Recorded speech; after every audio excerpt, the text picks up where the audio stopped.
What if every riding mower you've ever considered at Lowe's or Home Depot was made by just two companies, and neither of them told you? That's not a conspiracy theory. That's the actual structure of the riding mower aisle in America's two biggest home improvement stores, and once you see it, you cannot unsee it. Before we go any further, if you've never had anyone pull back the curtain on big retail like this before, hit that like button right now, subscribe to the channel, and share this with someone who's about to drop $1,000 on a mower this weekend. They need to see this before they swipe that card. Let's start with a Saturday morning. You walk into the outdoor power equipment section at Lowe's or Home Depot. The floor is clean, the mowers are lined up, the signage is bright. You see Craftsman, you see Cub Cadet, you see Bilt, you see Hustler. 4 different names, 4 different price points, 4 different sets of promises. It looks like a competition. It feels like a choice. It isn't. What you're actually looking at is an aisle almost entirely controlled by 2 parent companies. One of them spent years quietly buying every brand name you trust. The other one filed for federal bankruptcy and got sold to a private equity firm. And most buyers had no idea any of that happened, because the names on the machines never changed. The logo stayed the same. The store layout stayed the same. Your sense of familiarity stayed completely intact. But the companies behind those names had already transformed into something very different from what you remembered. Let's talk about company number 1 first. That company is Stanley Black Decker.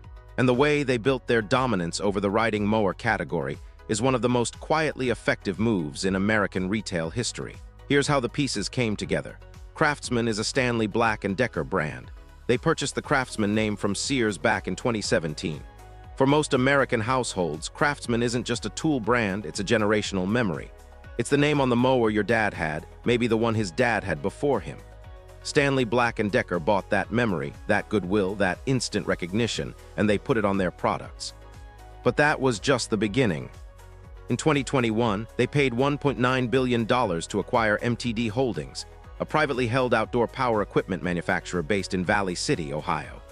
That one transaction gave them Cub Cadet, Bilt, Yard Machines, Columbia, Remington, and several international brands, all in a single deal. They also picked up Excel Industries through that acquisition, which is the company that manufactures Hustler turf mowers and Big Dog Zero Turns. Think about what that actually means when you're standing in that aisle. The Craftsman riding mower you're looking at, that's an MTD built machine wearing a Craftsman badge. The Bilt next to it, same MTD foundation, different decal. The Cub Cadet at the end of the row with the yellow paint and the dealer channel confidence in its price tag, also MTD. The Hustler with the commercial grade branding, Excel Industries, which Stanley Black Decker now owns outright. 4 names, 1 manufacturing network, 1 ownership chain. And it goes deeper than the bodywork and the deck. MTD runs a joint venture that produces Power engines, which power a significant portion of their own brand lineup. So in many cases, Stanley Black Decker controls the chassis, the cutting deck, the assembly, and the engine inside the machine, all at once, across brands that look completely separate standing next to each other on the showroom floor. The DeWalt Zero Turns are the clearest example of how far this brand strategy extends. DeWalt built its reputation in power tools. That yellow and black identity is one of the most recognized and trusted signals in home improvement retail. Somebody who already owns DeWalt drills, saws, and batteries is going to feel a real pull toward a DeWalt zero-turn mower. The brand connection feels like a quality signal. It feels like evidence. But people with direct knowledge of MTD's manufacturing operations have noted publicly that DeWalt Zero Turns share significant components with Cub Cadet, built on that same MTD platform, while carrying a noticeably higher price. The DeWalt tool reputation is genuinely earned over decades of real-world performance. The DeWalt Zero Turn is an MTD machine wearing that reputation like a coat. Cub Cadet is perhaps the most polished version of this entire illusion. The yellow paint, the dealer lot presentation, the commercial-leaning language across their product pages, all of it is engineered to communicate a premium that justifies the premium price. But Cub Cadet and Bilt, 2 brands sitting at completely different price points, sometimes on the same floor, both carry a 1.2-star rating on Consumer Affairs, with hundreds of real owner reviews documented between them. Same parent company, same manufacturing network, similar patterns of disappointment in real-world ownership. You are not paying for a fundamentally better machine when you choose Cub Cadet over Bilt. You are paying for the positioning. You are paying for the yellow paint and what it implies. That is a real distinction, and it's one that most buyers never get told. That was company number one. They built their control around what you see, the brand names, the color schemes, the store placement, the sense of competition that isn't actually there. Company number two built their control around something you barely glance at. Something so familiar it stops registering as a real variable when you're making your decision. They built it around the engine. Briggs & Stratton has been producing small engines for American lawn equipment since the early 20th century. The name has been stamped on engine covers for so long that most buyers process it the way they process a tire brand on a sidewall. They see it, they register it somewhere in the background, and they move on. It's just there. It's always been there. It feels like wallpaper. But walk that same Lowe's or Home Depot aisle and actually pay attention to the engine badging on every machine. The Husqvarna riding mower, Briggs & Stratton engine. The Craftsman, Briggs & Stratton engine. The Toro Time Cutter zero-turn, Briggs & Stratton engine. The Troy Bilt, which you now know is a Stanley Black Decker brand, Briggs & Stratton engine. The name on the hood changes on every single machine. The name on the engine block is the same, repeated down the entire row. Briggs & Stratton built their business as the dominant small engine supplier for the residential outdoor power equipment market. And for decades, that position felt completely unshakable. They supply engines to Husqvarna. They supply to Craftsman. They supply to Toro. Their own website lists the major brands they power and describes their engines as going into the highest quality lawn care equipment in the market. They're not hiding the relationship. The engine is everywhere. It just became so familiar that it stopped meaning anything when you saw it. Here's what most buyers don't know. Briggs & Stratton also owns finished mower brands outright through their Simplicity manufacturing subsidiary. The company sits in the background as an engine supplier to almost every major brand in the category. And at the same time, it operates its own finished mower brands competing in that same category through a separate dealer channel. They own Ferris, which makes commercial zero-turns sold through independent dealers. They own Simplicity, which built residential lawn tractors with a strong following among serious homeowners and rural property owners. They own Snapper, a brand with a history going back to 1951, a company that introduced the first rotary blade mower in the American industry. That structure means Briggs & Stratton collected revenue as a supplier to Husqvarna and Craftsman, and simultaneously collected revenue as a manufacturer competing against both of them through its own brands. Revenue flowing in from two directions at once, from the same end market. And then, in July of 2020, Briggs & Stratton filed for Chapter 11 bankruptcy. The company whose name is printed on the engine cover in your garage, your father's garage, and likely your grandfather's garage before that, filed for voluntary reorganization in federal bankruptcy court. By September of 2020, a private equity firm called KPS Capital Partners had acquired all of the company's assets for approximately $550 million. The branding stayed on the machines. The name stayed on the engine covers. Nothing visible changed for a buyer walking into a store. But the company had become a private equity restructuring project. And every decision about parts availability, warranty support, and long-term brand commitments now flows from that reality.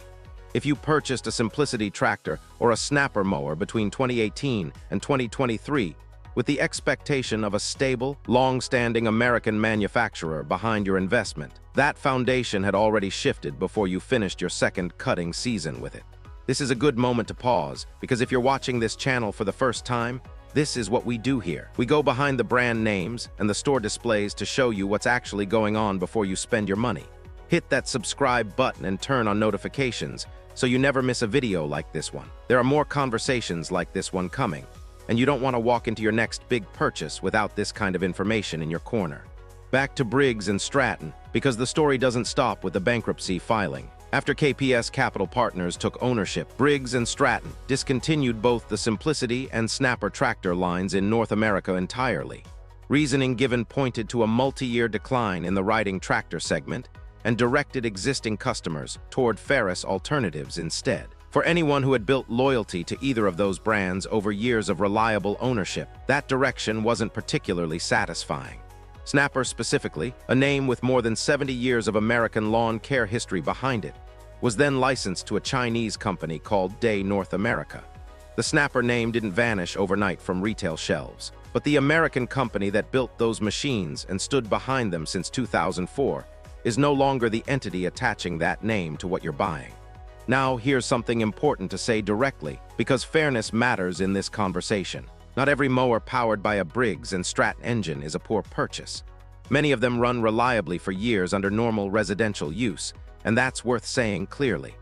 The engine supplier relationship alone doesn't make a machine good or bad. Plenty of homeowners with Briggs-powered mowers have had completely trouble-free ownership experiences. But here's the real issue. When you see the Briggs and Stratton badge on an engine block and feel that quiet background confidence, the kind that comes from a name that's just always been there, you are responding to something real. That trust was built over many decades of consistent manufacturing presence. The name earned what it means to you. The question worth asking before you hand over your money is whether the company behind that name today is still the same company that earned that trust. And the honest answer is that it went through federal bankruptcy court in 2020 and is now managed by a private equity firm with its own set of priorities. That doesn't mean the engines are suddenly worse. It means the company standing behind your warranty, your parts availability, your long-term support. That company has a fundamentally different ownership structure than the one your grandfather trusted. Whether that changes anything for you is your call, but it's a call you should be able to make with the full picture in front of you. So where does that leave you if you want to buy a riding mower that sits completely outside this system? There are two names worth knowing. The first is Gravely, founded in 1916. Owned since 1982 by Arians, a fourth-generation family business out of Brillion, Wisconsin. No private equity involvement, no bankruptcy proceedings, no brand licensing arrangements with overseas companies. Gravely is sold exclusively through independent dealers, and that's a deliberate choice. Arians decided a long time ago that the buyer who ends up frustrated on a big box store floor was never the customer they were building machines for. When you buy a Gravely zero-turn and have a problem, the company answering that call is the same family that has been building that machine for over 4 decades. The ownership chain behind what you're purchasing has not changed hands once since the mid-1980s. That kind of continuity is genuinely rare in this category right now. The second name is Scag. Founded in 1983, Scag is owned by Metalcraft of Mayville, an independently held Wisconsin manufacturer operating across 6 facilities and over 1 million square feet of production space. Scag states directly on their website that virtually every fabricated steel component on their mowers is manufactured in-house. Raw sheet metal and tube steel go into one end of their facility, and finished mowers come out the other end. Most mower brands in this category are assemblers. They source components from various suppliers, put them together, and put their name on the result. Scag is a manufacturer in the more complete sense of that word. The distinction between those two things matters more than most buyers realize when they start having issues down the road and need parts or service. Neither Gravely nor Scag will be waiting for you on a Saturday morning at Lowe's or Home Depot. Both sell exclusively through independent dealers, dealers who carry actual parts inventory and employ technicians who genuinely know how to diagnose and repair what they sell. That's not a convenience trade-off. That's a different tier of product and support that simply doesn't exist in the big box channel. And that's the real takeaway from everything we've covered today. The riding mower aisle at the 2 biggest home improvement retailers in America has been consolidated to a degree that most consumers never see and never get told about. Stanley Black Decker owns the majority of the brand names on the machines themselves. Briggs & Stratton, now under private equity ownership following a federal bankruptcy, supplies the engines powering most of those machines across multiple competing brands simultaneously. What looks like 4 companies competing for your money is 2 companies collecting it through different labels. What looks like a free market, working exactly as designed, is a carefully maintained brand illusion that benefits from your trust and your familiarity and your sense that you're choosing between real alternatives. You now know how that system works. You know who controls the chassis and who controls the engine. You know which brands went through bankruptcy and which ones have been held by the same family for over 40 years. You know the difference between a brand name and a company. That knowledge is worth more than any sale price on a Saturday morning floor, because the most expensive thing you can buy is a machine backed by a company that won't be there the way you expect when something goes wrong. Now you know what to look for, and more importantly, you know what questions to ask before you buy. If this video helped you see something you hadn't seen before, share it with someone who's shopping for a mower right now. Drop a comment below telling me which brand you've owned and whether your experience matched what the name promised. That conversation matters, and it helps other people in this community make smarter decisions. The brand name isn't the product, the company behind it is, and now you know the difference.